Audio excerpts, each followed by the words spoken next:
Hey, thanks for stopping by for another episode of Ask the Detective. My name is Desmond P. Ryan. I'm a retired Toronto Police detective and current member of the Crime Writers of Canada. So, having been a cop for almost 30 years and been a detective for about 15 of those, I know a lot about crime, investigations, dead bodies, icky things like that, and all sorts of stuff in between that you, as a crime writer, may be curious about, may not know who to ask. Ask me. I will help you. And that's what we're going to do here. Now, before we get started, I think I mentioned this last time again, smash that like button. So far, I haven't received any croissants on Wednesday morning, but I understand that hitting the like button does make a difference. Maybe it makes your sunny days sunnier. I don't know. Anyway, smash the like button, subscribe so you can find out whenever I'm doing any updates, and we'll go from there. Now, as a member of the Crime Writers of Canada, I know a little bit about crime writing, and I'm writing a Mike O'Shea crime fiction series now. And the next book in the series is called Death Before Coffee. And I really, really like this cover. I mean, all the covers are great. Kathy Scromo is at catchgraphics.ca. If you're looking to self-publish and you want a cover done, that's the person to contact. I'll put her information down below. Did a great job. Anyway, that's the next book. You can get it on Amazon or go to my website, realdesmondryan.com, and you can read all about it there and order it and read it, and it'll be great. Okay, so let's just see here. So you want to ask some questions. How do you do that? If you're a member of Crime Writers of Canada or an associate member, you can send me an email at des@realdesmondryan.com. All that'll be down below too. Which reminds me, you want to become a member. And why wouldn't you want to become a member of Crime Writers of Canada? You should join. Great opportunity to liaise with crime writers from all over Canada. There's also regional things that happen, and all sorts of meetings and getting together, sharing of information. Great organization. And if you're putting out a book, great opportunity to promote it through Crime Writers of Canada. Just check out the website, join, you're going to love it. You'll thank me later. Okay, so let's get going on today's question. Okay, so this comes from Eric D'Souza, who's a Crime Writers of Canada board member, and he also does all kinds of really great stuff with regards to our videos and all that kind of thing. So if someone's been assaulted in their home, how long will technicians remain at the crime scene after techs are done? Does the home remain a crime scene? When can the victim go back home? Okay, so great question. I think what you're asking here, Eric, is something's happened at your house. When can you get back in? How does that go?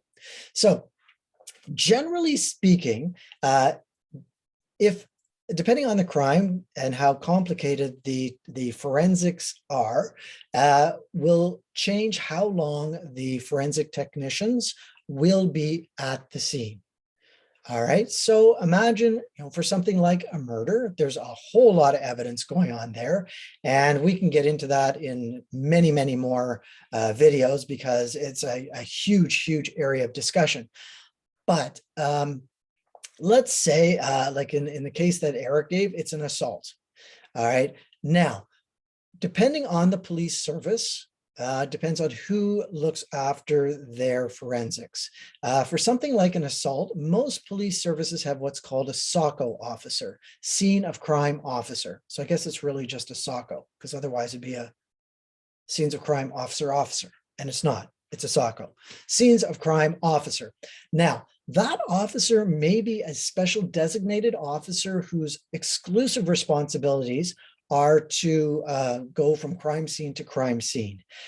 That officer may be someone who acts within the division, is a patrolling officer who is available on call with their platoon.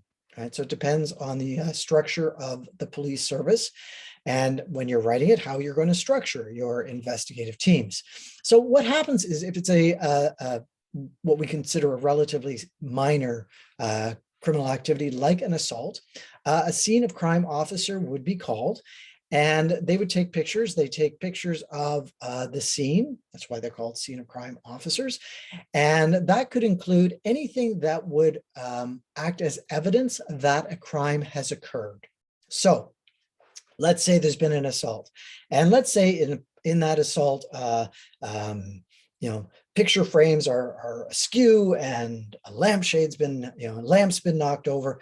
Take pictures of that scene to show there's been a bit of a scuffle. Something has occurred. The scene of crime officer would also take pictures of the victim. Okay, so let's say they got punched in the eye. Someone like me, maybe their glasses broke. So you take a picture of the broken glasses. You take a picture of the broken glasses on the face, because it's that whole idea of a picture paints 1,000 words, speaks 1,000 words. Paint speaks, I don't know. Anyway, picture is a good idea, can show the actual impact. With injuries though, and we could talk about this, we probably will do a whole pile of stuff about forensics. With injuries, they look worse afterwards. So you want to get the initial injury and then go back, the scene of crime officer will go back to the victim a couple of days later when that bruise is really blown up, just to get a real sense of what the damage that was done. With regards to your home, let us say that it's been an assault, the lamp's been broken, the frame, your pictures are all hanging off the wall in a precarious manner. Pictures are taken. After that, there's no reason to hold the scene. Where police hold a scene is if more time is needed. Again, think a murder investigation, right? Where they come in the bunny suits. And we'll talk about why that is in another episode. But the whole point of that is they don't want people coming in and out. They want to control the scene. So your environment could be controlled for a couple of hours, could be a couple of days, could be weeks.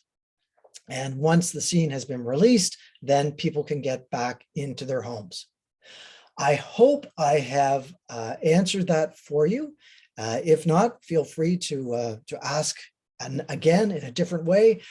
Put your comments down below. Hit that fabulous like button. And if you have any questions, please send them to me, des@realdesmondryan.com, and I'll get back to you. And until next time, stay safe and right on. And I will talk to you again.